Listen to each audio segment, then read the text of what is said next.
Acara ini dipersembahkan oleh PKPK Store. Didukung oleh Abro Food, Brother Indonesia, Matcha Bakery, RC Accessories, Dr. Chicken, Bagindo Transwisata. Kuis Rentar Ramadan dipersembahkan oleh Kun Travel, wujudkan mimpi ke Tanah Suci.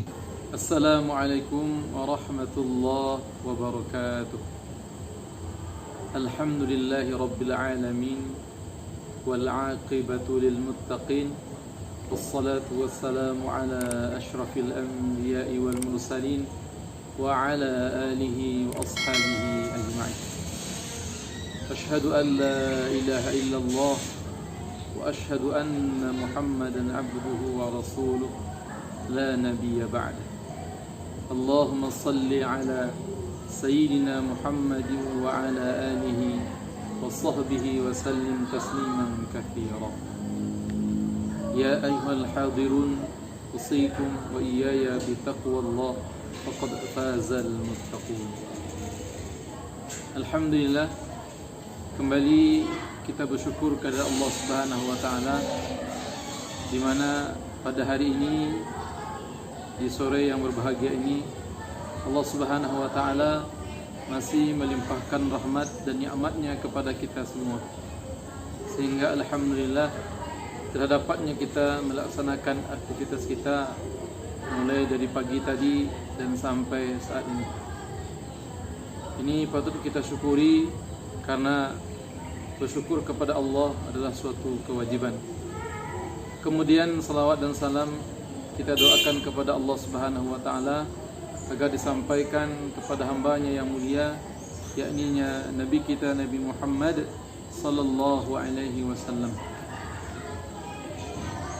Baiklah, sanak podcast Ajo dimanapun berada, pada pertemuan kita kali ini, di pertemuan yang singkat ini, kita akan membahas sebuah hadis yang disampaikan oleh Rabi'ah bin Ka'ab al-Aslami, yang merupakan sahabat daripada Rasulullah SAW yang berkhidmat untuk Rasulullah SAW. Nanti apa yang disampaikan oleh Rabi'ah ini dapat kita amalkan dan kita jadikan pelajaran dalam kehidupan kita sehari-hari. Namun sebelum itu, karena kita menuntut ilmu, ada pesan yang sangat berharga yang disampaikan oleh Imam Ali radhiyallahu anhu. Imam Ali mengatakan, al-ilmu khairum minal mal. Ilmu tersebut lebih mulia dan lebih tinggi derajatnya daripada harta. Al-ilmu yahrusuka, ilmulah yang akan menjagamu. Wa anta tahrusul mal, dan sementara engkaulah yang menjaga harta. Wal mal tanqusuhu an-nafaqah. Harta kalau seandainya diberikan kepada orang lain akan berkurang. Wal ilmu yazku bil infaq. Sementara kalau seandainya ilmu kita berikan kepada orang lain, bukan berkurang namun akan bertambah. Inilah logika yang disampaikan oleh Imam Ali radhiyallahu anhu untuk semangat dalam menuntut ilmu, terutama dalam menuntut ilmu agama yang mengantarkan kita sampai kepada Allah Subhanahu wa taala. Kesimpulan daripada Imam Ali ini mengatakan, yang pertama, kalau seandainya kita mencari harta, namun harta tersebut memang butuh dicari, akan tetapi perlu kita renungkan bahwasanya kitalah yang akan menjaga harta tadi. Akan tetapi kalau ada ilmu pada diri kita, maka ilmu itu yang akan menjaga kita, menjaga dari kesalahan kita, menghindarkan kita dari maksiat, mendekatkan kita kepada Allah Subhanahu wa taala. Dan begitu juga logika Imam Ali mengatakan, kalau seandainya ilmu tersebut diberikan, harta tersebut diberikan kepada orang lain, maka harta akan berkurang. Sebagai contoh, kita mempunyai harta sebanyak 10.000, namun kita kasih kepada orang lain sebanyak 5.000. Maka yang tinggal pada kita adalah cuman 5.000. Namun kalau seandainya kita memberikan ilmu kepada orang lain, misalnya mengajarkan bacaan surat Al-Fatihah, maka ketika ilmu itu diajarkan, maka ilmu yang ada pada diri kita tidak berkurang. Bahkan orang yang lain akan mendapatkan ilmu karena kita sudah mengajarkannya, dan orang lain tersebut mengajarkan ilmu yang kita ajarkan. Maka semakin banyak ilmu yang kita ajarkan tersebut justru akan bertambah dan bertambah, dan semakin banyak diajarkan dan semakin banyak pula ilmu tersebut. Sahabat-sahabat dan sanak Vokasi Ajo dimanapun berada, yang dirahmati oleh Allah Subhanahu wa Ta'ala, pada sore hari ini saya ingin menyampaikan bahwasanya ada sahabat Nabi yang sangat mulia. Kenapa? Karena beliau diberikan kesempatan untuk berkhidmat membantu Rasulullah SAW. Sungguh bahagialah orang yang seperti ini. Sungguh banyak orang yang menginginkan berkhidmat untuk Rasulullah, akan tetapi tidak dapat atau tidak diizinkan. Namun Rabi'ah, salah satu di antara bantuannya adalah, di dalam riwayat disampaikan beliau pernah mengambilkan air wudhu Nabi, juga memenuhi beberapa hajat-hajat Nabi, sehingga pada suatu hari Nabi mengatakan kepada Rabi'ah bin Ka'ab Aslami ini, yaitu karena jasa yang telah ia lakukan kepada Nabi sebagai manusia biasa, Nabi ingin membalas jasa-jasanya tersebut. Oleh karena itu, ini di antara contoh-contoh sifat Nabi. Ketika kita ditolong oleh orang lain, maka ada terbesit dalam hati kita untuk membalas pertolongan tersebut. Sebagai contoh di Minangkabau ini, sering kita menemui bahwasanya sahabat-sahabat kita ketika sampai di tempat makan misalnya, dan ketika itu bertemu dengan kita, maka sebagai seorang muslim yang baik, dia akan memberikan uang untuk membayar makanan temannya tadi. Sehingga ketika dia sudah pergi, si punya toko menyampaikan kepada yang telah makan di dalam, wahai sebulan, bahwasanya makan engkau sudah dibayar oleh orang yang tadi. Sebagai seorang muslim yang bertakwa dan beriman kepada Allah, mempunyai hubungan yang baik dengan manusia, maka ada terbesit dalam hati ketika ditolong, dan suatu saat nanti, sekarang saya yang dibayar dan besok lagi saya akan membayarnya. Inilah di antara contoh-contoh sifat Nabi. Jadi Rabi'ah bin Ka'ab Aslami ini mempunyai jasa kepada Rasulullah SAW, dan Rasulullah ini membalas jasanya tersebut. Apa kata Rasulullah dipanggil Rabi'ah ini? Rabi'ah, sal. Salnya artinya dalam bahasa Arab, mintalah wahai Rabi'ah, karena engkau telah membantu saya mewujudkan hajat saya, mengambilkan air wudhu, maka saya ingin membalas jasa engkau ini. Lalu kata Rabi'ah, fakultu.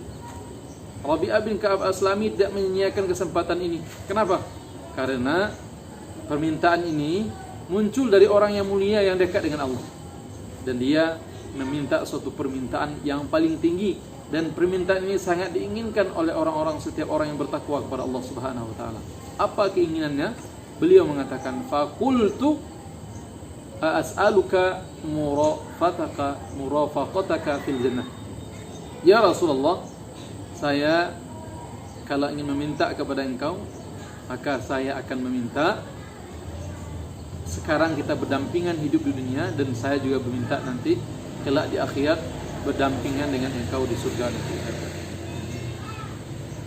Lalu kata Rasulullah, karena ini merupakan permintaan yang enggak biasa, permintaan yang mungkin Rasulullah sendiri pun sulit mewujudkannya. Kenapa? Karena menentukan nanti dekatnya sisi dengan Rasulullah adalah Allah Subhanahu wa Ta'ala. Akan tetapi Rasulullah mencoba untuk mengalihkan kepada yang lain. Apa kata Rasulullah? Qala aw ghayra dhalik, wahai Rabi'ah bin Ka'ab, tidak adakah yang lain? Kenapa engkau meminta yang ini? Yang lain saja, mungkin harta yang berlimpah, mungkin rumah atau jabatan, kehormatan dan segala macam yang bersifat duniawi, atau sekarang engkau kekurangan harta. Maka kata Rabi'ah, qultu huwa dzaka. Ya Rasulullah, saya tidak minta yang lain, saya cuma minta itu, berdampingan dengan engkau sekarang di dunia, juga nanti kelak saya berharap berdampingan pula dengan engkau di akhirat nanti. Kemudian setelah itu Rasulullah ada sedikit agak keberatan, dan hal ini saya tinjau dari lafaz hadis tadi. Apa kata Rasulullah? Rasulullah di akhir hadis dialog yang terjadi dengan Rabi'ah ini, Rasulullah mengatakan a'inni alaika bikafati sujud. Kalau begitu Rabi'ah, kalau pengen juga kamu berdampingan dengan saya di akhirat, ayo bantu saya, kata Rasulullah. Jadi a'inni itu maknanya bantu saya. Bantu saya untuk mewujudkan keinginanmu ini bikatsrati sujud, dengan banyak-banyak bersujud kepada Allah Subhanahu wa taala. Dunsana sahabat Podcast Ajo dimanapun berada, kalau kita memahami sebuah hadis sampai di sini saja tanpa melihat kepada penjelasan ulama, tentu kita tidak paham dengan apa yang dimaksud dengan Rasulullah banyak-banyak bersujud. Dan ini masih umum, dan kita mesti merujuk kepada pendapat para ulama. Ada salah satu ulama yang terkenal yang mensyarah kitab mensyarah kitab Bulughul Maram yang dikarang oleh Ibnu Hajar Al-Asqalani, dan ia memberi kitabnya dengan nama Tawdihul Ahkam min Bulughil Maram. Di sana beliau mengatakan, maksudnya pengarang Tawdihul Ahkam ini bernama Abdullah bin Abdurrahman Al-Bassam, mengatakan yang dimaksud dengan sujud di sini yaitu salat. Kemudian dengan adanya kata banyak, maka yang dimaksud adalah salat sunat. Jadi menurut indikasi berdasarkan lafaz hadis yang disampaikan oleh Rasulullah ini, makna dari banyak-banyak bersujud tersebut adalah banyak-banyak melaksanakan salat sunat. Alasannya kenapa? Dengan adanya kata sujud maka kenapa yang dimaksud diucapkan Rasulullah dengan sujud? Kata Abdullah bin Abdurrahman Al-Bassam, karena sujud tersebut adalah bagian yang paling penting dalam salat. Kenapa? Karena menandakan seorang orang tersebut memang menghambakan diri kepada Allah adalah ketika sujud. Kemudian dengan adanya kata kathrah ini artinya memperbanyak. Dengan adanya kata memperbanyak, berarti keluar yang dimaksud dari salat ini adalah salat wajib. Akan tetapi yang dimaksud dengan salat sunat. Kenapa salat wajib tidak perlu diperbanyak? Karena sudah ada ketentuan dari Allah Subhanahu wa taala. Inilah pendapat yang paling kuat menurut Abdullah bin Abdurrahman Al-Bassam. Artinya apa? Sahabat-sahabat Nusana Podcast Ajo dimanapun berada, ulama mengatakan melaksanakan hal yang sunat itu meninggikan derajat. Berarti memang benar yang disampaikan yang dimaksud adalah salat sunat. Kenapa? Karena Rabi'ah ingin meninggikan derajatnya, bahkan nanti berdampingan dengan Rasulullah dengan tempat yang paling tinggi di surga Allah Subhanahu wa taala. Oleh karena itu, maka jangan sekali-kali kita menganggap remeh yang namanya yang sunat-sunat. Kenapa? Karena sunat, mana tahu sunat tersebutlah yang akan menyempurnakan salat wajib kita yang mungkin selama ini kita tidak melaksanakan dengan serius, atau tidak melaksanakan dengan sempurna, bahkan atau meninggalkan salat wajib. Ingat pesan daripada Ibnu Taimiyah pernah mengatakan, takmulu at-tatawwu takmulu bihi al-fara'id illam yakun yaumal qiyamati illam yakunil musalli atamah. Nanti salat sunat yang kita laksanakan ini akan bisa menyempurnakan salat wajib yang tidak kita laksanakan dengan tidak sempurna pada hari kiamat, ketika seorang tersebut tidak sempurna melaksanakan salat wajibnya. Sesuai dengan hadis Rasulullah SAW, hadis ini diriwayatkan oleh Imam Abu Dawud dalam dikutip oleh Syekh Sabi dalam kitab Fikih Sunnah, menyatakan bahwasanya memang benar ada hadis Rasulullah SAW menyatakan bahwasanya nanti Allah Subhanahu wa taala akan memerintahkan menghisab pertama kali salat. Dan setelah itu, setelah disuruh malaikat melihat salat hamba, hal li abdi tatawu, apakah hamba ini apakah hamba ini ada melaksanakan salat wajib terlebih dahulu? Kalau seandainya tidak ada, kata Allah Subhanahu wa taala, hal li amti tatawwu, apakah hambaku ini ada melaksanakan salat sunat? Kalau ada melaksanakan salat sunat, maka jadikanlah amalan salat sunat ini menyempurnakan salat wajib yang tidak dilaksanakannya dengan sempurna. Lalu ulama memang beda pendapat dalam memahami ini. Yang pertama sekali, imam-imam lain seperti Khatib Al-Shirbini menyatakan yang dimaksud dengan menyempurnakan di sini adalah yaitu takmilu ma naqasa min al-fara'id katarki al-qira'ah katarki al-khushu'i min qira'atil min al-qira'ah. Artinya apa? Yang dimaksud dengan menyempurnakan di sini adalah menyempurnakan kalau seandainya nanti ada salat wajib yang tidak sempurna dilaksanakan, seperti kekusukan hilang, bacaan salah-salah, maka bisa disempurnakan dengan salat wajib. Namun ulama lain mengatakan bukan hanya seperti itu saja, bahkan salat yang pernah tinggal pun bisa disempurnakan dengan salat sunat. Tentu nilainya beda, kalinya beda. Sekali meninggalkan salat wajib, tentu dengan berkali-kali baru bisa penuh dengan salat sunat.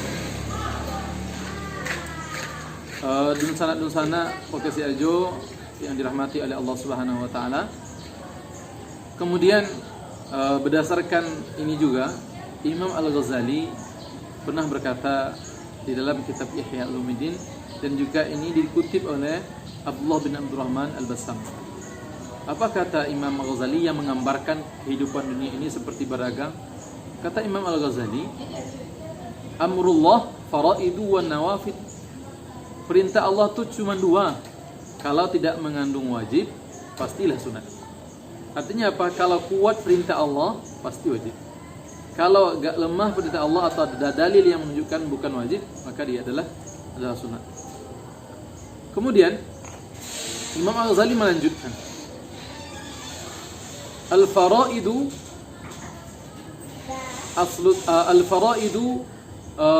aslut tijarah. Yang fardu tersebut merupakan ra'sul mal. Al-faraidu ra'sul mal. Yang fardu tersebut merupakan modal. Wa huwa aslut tijarah, dan dengan adanya modal ini orang bisa berjualan. Wa bihi tahsulun najah, dan dengan adanya modal insyaallah nanti akan ada sukses karena sudah ada modal. Mungkin bisa menjadi bertambah banyak, modal 10.000 menjadi nanti sampai bahkan ratusan juta. Kemudian Imam Al-Ghazali mengatakan wan nawafilu ribhu, yang sunat-sunat seperti puasa sunat, salat sunat, sedekah sunat, itu merupakan ribhu, keuntungan yang berasal dari modal ini. Artinya apa? Menurut Imam Al-Ghazali, kalau seorang tak punya modal, maka tak akan dapat untung. Artinya seandainya orang tak mau salat wajib, maka tak akan mau salat sunat. Lalu dengan adanya keuntungan ini, maka sesuai dengan apa yang disampaikan oleh Imam Ibnu Taimiyah tadi, bisa menumbuk atau bisa memenuhi kekurangan-kekurangan yang ada di salat sunat, di salat wajib. Kenapa? Begitu juga dalam hal berdagang. Kalau seandainya modalnya mungkin terkurang, tadi misalnya kalau seandainya beruntung bisa tertutupi modal ini dari untung. Begitulah dalam beramal ini di atas dunia ini. Bahwasanya Imam Al-Ghazali mengibaratkan dengan seperti at-tijarah, seperti berdagang. Bahkan berdasarkan apa yang disampaikan oleh Imam Al-Ghazali ini, orang yang hanya melaksanakan salat wajib lalu enggan melaksanakan salat sunat, orang yang mau hanya melaksanakan puasa wajib di bulan Ramadan dan enggan melaksanakan salat sunat, maka berarti dia ibaratkan orang berdagang, namun dia hanya mengharapkan berapa dia beli, segitu dia jual. Kata Imam Al-Ghazali, ini termasuk penjual yang bodoh. Kenapa? Setiap manusia kalau berjualan pastilah menginginkan keuntungan. Oleh karena itu, sahabat-sahabat Profesi Ajo dimanapun berada, marilah kita berusaha untuk senantiasa istiqamah dalam melaksanakan amalan-amalan sunat. Yang paling penting ada dan jangan sampai tinggal. Karena ahabbul a'mal ilallah wa aqwamuha wa in qala. Karena amal yang paling dicintai oleh Allah Subhanahu wa taala adalah amal yang berketerusan, amal yang istiqamah, amal yang terus-menerus walaupun itu sedikit. Misalnya salat sunat rawatib, kemudian salat sunat tahajud 2 rakaat per hari. Beda kasih sayang Allah Subhanahu wa taala Allah berikan di antara orang yang salat sunat qiyamul tahajud tiap malam 2 rakaat tiap malam, cuma 2 rakaat, dibandingkan orang yang hanya beramal 11 rakaat tapi cuma dilaksanakan sekali-sekali. Maka senantiasa berkesinambungan, karena Allah Subhanahu wa taala mengatakan melalui pesan Rasulullah, amalan yang paling dicintai oleh Allah Subhanahu wa taala amalan yang sedikit, akan tetapi amalan tersebut tidak terputus, artinya berkesinambungan setiap hari. Nusana Pukasiajo yang dirahmati oleh Allah Subhanahu wa taala, berdasarkan hadis ini ada beberapa kesimpulan yang mesti kita sampaikan. Yang pertama, bahwasanya kalau kita melaksanakan salat sunat atau hal-hal yang sunat, puasa sunat, sedekah sunat, kemudian salat sunat, maka yang akan kita dapatkan adalah posisi kita, derajat kita ditambah oleh Allah Subhanahu wa taala semacam ini. Bahkan Allah Subhanahu wa taala menjanjikan dari apa yang disampaikan oleh Rabi'ah ini berdampingan dengan Rasulullah nanti di akhir. Keuntungan yang kedua, kalau kita melaksanakan salat sunat, insyaallah kalau seandainya ada salat yang kita laksanakan dengan tidak sempurna, salat wajib kita, begitu juga puasa wajib kita, maka insyaallah yang sunat atau amal-amal sunat inilah yang akan menyempurnakannya, yang akan menyelesaikannya di sisi Allah Subhanahu wa taala. Mungkin itu saja yang dapat kami sampaikan. Sekali lagi terima kasih atas perhatiannya. Kita tutup dengan doa kafaratul majlis. Subhanaka Allahumma wa bihamdika asyhadu an la ilaha illa anta astaghfiruka wa atubu ilaik. Assalamualaikum warahmatullahi wabarakatuh.